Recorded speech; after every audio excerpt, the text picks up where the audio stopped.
Hello guys, कैसे हो? I hope you अच्छे होगे। क्यों मनाते हैं धनतेरस, क्यों जलाते हैं दीपक? पौराणिक हिंदी कथा। धनतेरस के दिन माँ लक्ष्मी और कुबेर की पूजा की जाती है। कहते हैं कि इस दिन अगर माँ लक्ष्मी प्रसन्न हो गई तो समझो उस भक्त के घर धन धान्य से भर गए। दरअसल कई सौ साल पहले जब देवता और दानव की लड़ाई में देवता हार गए तो समुद्र मंथन कराया गया। मंथन के दौरान बहुत कुछ निकला जो कि आपस में बांट लिया गया। बाद में हाथ में अमृत का कलश लेकर भगवान धन्वंतरी जी निकले। उनके दूसरे हाथ में आयुर्वेद शास्त्र था। असुर और देवता दोनों ही अमृत के लिए लड़ने लगे। बाद में विष्णु भगवान ने माया रचकर देवताओं को ही अमृत पिलाया। धनतेरस को लेकर कई पौराणिक कथाएं हैं। उनमें से दो कथाएं हम आपको बताते हैं। पहली कथा।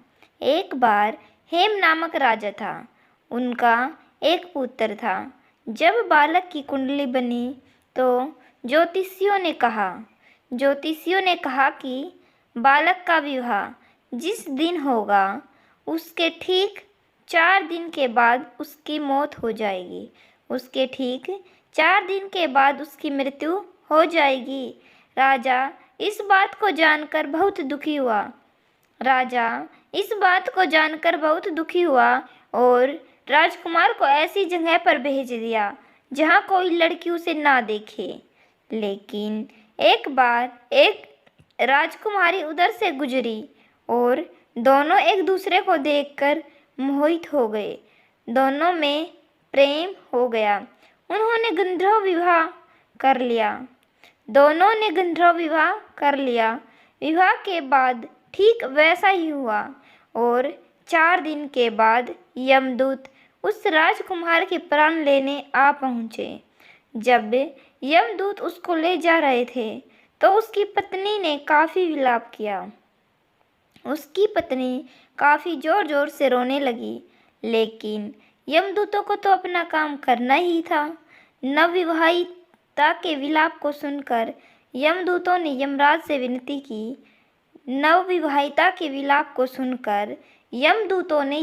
से विनती की।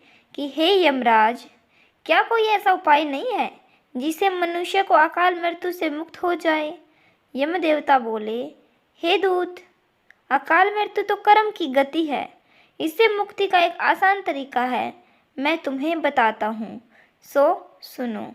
कार्तिक कृष्ण पक्ष की त्रयोदशी रात जो प्राणी मेरे नाम से पूजन करके दीपमाला दक्षिण दिशा की ओर भेंट करता है उसे अकाल मृत्यु का भय नहीं रहता। यही कारण है कि लोग इस दिन घर से बाहर दक्षिण दिशा की ओर दीपक जलाकर रखते हैं। आपको यह कहानी कैसी लगी? दूसरी कहानी। एक बार लक्ष्मी माँ भगवान विष्णु के साथ विचरण कर रही थी। एक समय की बात है, माता लक्ष्मी भगवान विष्णु के साथ विचरण कर रही थी। एक जगह पर भगवान ने लक्ष्मी माँ को कहा कि आप यहीं रुके और जब तक मैं वापस ना आऊँ आप यहीं रहना। माँ लक्ष्मी का मन व्याकुल हो गया और वो भगवान विष्णु जी के पीछे पीछे दक्षिण दिशा की तरफ जाने लगी। आगे जाकर सरसों के खेत आए। खेतों में लहराती सरसों बहुत ही सुंदर लग रही थी। खेतों में लहराती हुई सरसों बहुत ही सुंदर प्यारी लग रही थी। माता लक्ष्मी ने वहाँ से एक फूल तोड़ा और श्रृंगार किया।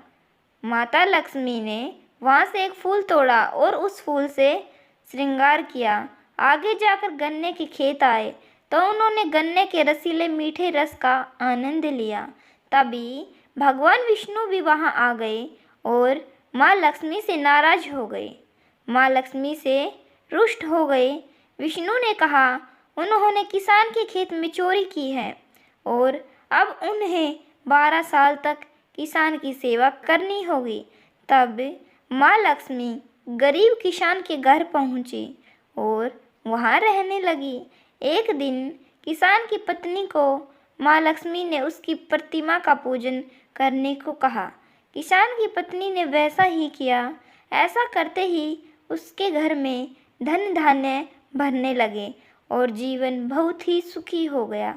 12 साल बीत गए। भगवान विष्णु माँ लक्ष्मी को वापस लेने आए तो किसान ने उनको ले जाने से मना कर दिया।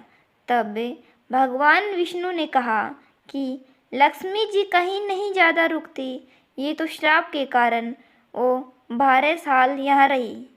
लेकिन किसान कहने लगा कि मैं नहीं चाहता कि माँ लक्ष्मी वापस जाए। ये सुनकर माँ लक्ष्मी ने कहा, अगर आप मुझे रोकना चाहते हो तो तेरस यानी कि धनतेरस के दिन घर को स्वस्थ साफ सुथरा बनाकर रात में घी का दीपक जलाकर रखना और शाम को पूजा करके एक तांबे के कलश में सिक्के भरकर रखना, तो मैं उस कलश में निवास करूँगी।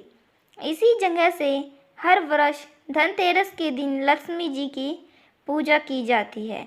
आपको यह कहानी कैसी लगी? ये कहानी थोड़ी सी भी अच्छी लगी हो तो प्लीज़ चैनल को लाइक शेयर और सब्सक्राइब करना नहीं भूलना। चैनल पर नए हो तो चैनल को ज़रूर सब्सक्राइब करना। आपकी इस कहानी के प्रति क्या राय है कमेंट बॉक्स में ज़रूर बताना। मिलते हैं नेक्स्ट वीडियो में। जब तक हंसते रहो, खुश रहो, मुस्कुराते रहो। Bye bye.